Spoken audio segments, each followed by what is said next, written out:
To help take down Bowser and his son, there are several Toad houses of different types along the way. Most of them will require you to spend challenge coins, which are special coins in each stage. 3 can be found in every level.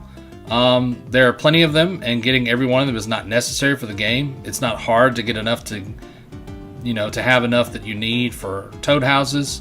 The map is full of little surprises that you can unlock with these coins. But getting every coin is a nice little challenge, a cherry on top of the cake as well.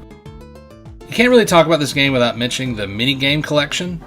It's the same one that was in the Super Mario Bros. 64 remake that came out on the DS, but that doesn't mean it's a bad thing. It just means that they included more functionality for the touchscreen. And that's really what it boils down to, is the touchscreen has limited functionality in the main game, and I suspect the minigames were added specifically in response to this. And like I said, my wife and I spend a lot of time playing the poker with Luigi, but most of the games are pretty forgettable little, time killers. They're kind of like mobile games of today, I guess. They get the job done of showing off the features of the bottom screen, but they're not much more than simple party mini games and have very little substance.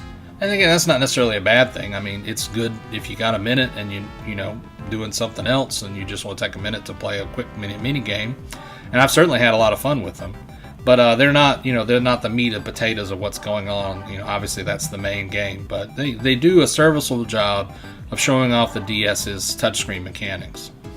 When you pair all this with the main game, you have added value to your purchase and a variety of options while traveling with the game, which, being a portable console, is excellent whenever you design games that can be played on the go.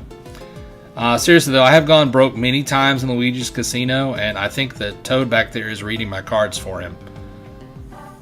Defeating Bowser and rescuing the princess accomplished. Reflecting back on my experience with this game, for a game called New Super Mario Bros., it might be the safest Mario entry I've ever played.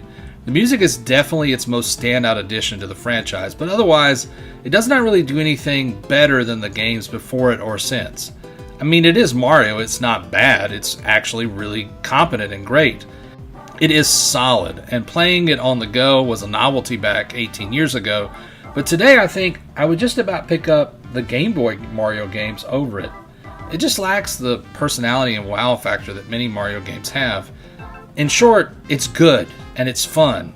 It's just not very memorable when stacked up against the colossus that is the Mario library. And I guess being a less than memorable Mario game is still better than being most of the rest.